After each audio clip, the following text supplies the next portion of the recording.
Hello everyone, welcome to my YouTube channel. I am Roja, and in this channel you can learn English grammar in easy way. So ఇవాల్టి topic వచ్చేసి noun గురించి కంప్లీట్గా తెలుసుకుందామండి.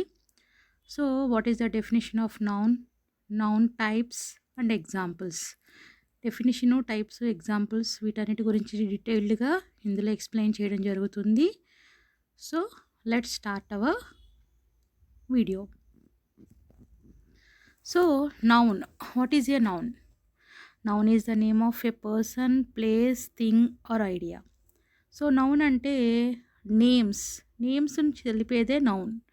So పేర్లను తెలియచేసేది అని చెప్పుకోవచ్చు. అవి ఎవరి పేర్లైనా కావచ్చు, మనుషుల పేర్లు కావచ్చు, వస్తువుల పేర్లు కావచ్చు, ప్లేసెస్ పేర్లు కావచ్చు, థింగ్స్ పేర్లు కావచ్చు. So examples: teacher, doctor. Place names వచ్చేసి స్కూల్, విజయవాడ. Book, pen. రెండు names of things: honesty, happiness. ఈ రెండు కూడా నేమ్స్ ఆఫ్ ఐడియాస్ అని చెప్పుకోవచ్చు. So there are 5 main types of nouns: proper noun, common noun, collective noun, abstract noun, material noun. So ఈ 5 టైప్స్లో ఉన్నటువంటి ఒక్కొక్క నౌన్ గురించి మనం తెలుసుకుందాం. ఫస్ట్ వన్ వచ్చేసి proper noun. Proper noun is the name of a specific person or place. So specific అంటే ఏంటి? Particular name of a person, place or thing అని వచ్చినప్పుడు వాటిని ప్రాపర్ నౌన్స్ అంటాం. For example Ravi. So boys చాలామంది ఉంటారు, men చాలామంది ఉంటారు, అందరూ రవి అని అనలేం కదా.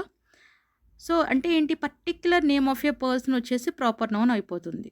సో ఎగ్జాంపుల్స్ చూడండి: రవి, రోజా, India, Hyderabad.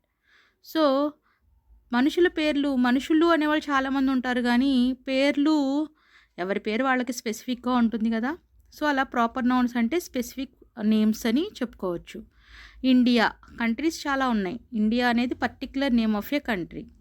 Hyderabad particular name of A place. ఆ విధంగా మనం గుర్తుంచుకోవచ్చు. నెక్స్ట్ వచ్చేసి కామన్ నౌన్. కామన్ నౌన్ గురించి చెప్పాలి అంటే, common noun is a general name of a person or place. General names common nouns కిందకు వస్తాయి అన్నమాట, కామన్గా పిలిచే పేర్లు. సో వాటిని కామన్ నౌన్స్ కిందకి చెప్పచ్చు. So examples: boy, girl, city. And next collective noun. Collective noun refers to a group of people or things. So for example, team అంటే కొంతమంది పీపుల్ కలిసి ఉంటే వాటిని టీమ్ కింద. ఫర్ ఎగ్జాంపుల్ క్రికెట్ టీమ్ ఇలా మనం అనుకుంటాం కదా. అలాగా క్లాస్ అంటే గ్రూప్ ఆఫ్ పీపుల్ ఉండడాన్ని క్లాస్ అంటారు. ఫ్యామిలీ అంటే ఒక ఫ్యామిలీలో ఉన్నటువంటి మెంబర్స్ ఎంతమంది అయినా కావచ్చు, వాళ్ళందరినీ కలిపి రిలేషన్షిప్ బేస్ చేసుకొని క్రౌడ్. ఇలా ఈ విధంగా కలెక్టివ్ నౌన్స్ ఉంటాయి అన్నమాట. ఫ్లాక్ ఆఫ్ షీప్ అని, pile of books, flock, pile, cabinet, ఇవన్నీ కూడా మనకి కలెక్టివ్ నౌన్స్ కింద చెప్పుకోవచ్చు. Next one abstract noun. Abstract noun is the name of a quality, feeling or idea. So abstract nouns అంటే ఏంటి అంటే, ఇవి కూడా పేర్లే, కానీ వేటికి అంటే క్వాలిటీకి, ఫీలింగ్స్కి, ఐడియాస్కి నేమ్స్ ఇస్తే వాటిని అబ్స్ట్రాక్ట్ నౌన్స్ కింద చెప్పుకోవచ్చు. ఫర్ ఎగ్జాంపుల్ లవ్ అనేది ఇట్స్ ఏ ఫీలింగ్. ఆ ఫీలింగ్ వచ్చినప్పుడు దానికంటే ఏంటి? నేమ్ ఆఫ్ ఏ ఫీలింగ్ అనమాట. లైక్ ఆనెస్టీ అనేది ఏంటి? క్వాలిటీకి ఒక నేమ్ ఇస్తే honesty. Like bravery and Joy. మనము వీటన్నిటిని కూడా అబ్స్ట్రాక్ట్ నౌన్స్గా చెప్పుకోవచ్చు. And next one material noun. Material noun is the name of A substance are material. So material అంటే లైక్ చూడండి, ఒరిజినల్ ఫామ్ని మెయిన్గా వాటికి నేమ్స్ ఇచ్చినప్పుడు మెటీరియల్ నౌన్స్గా చెప్పుకోవచ్చు. Gold, water, wood, rice, silver, iron, plastic. ఇలా ఈ విధంగా వీటన్నిటిని కూడా మనం మెటీరియల్ నౌన్ కింద చెప్పుకోవచ్చు అనమాట. Is a good boy. Ravi is a good boy చూసినప్పుడు రవి అనేది ప్రాపర్ నౌన్ అయింది, బాయ్ అనేది common noun. The team won the match. Team అనేది collective noun, match again common noun. Honesty అన్నప్పుడు ఇక్కడ మళ్ళీ అబ్స్ట్రాక్ట్ నౌన్ అయింది.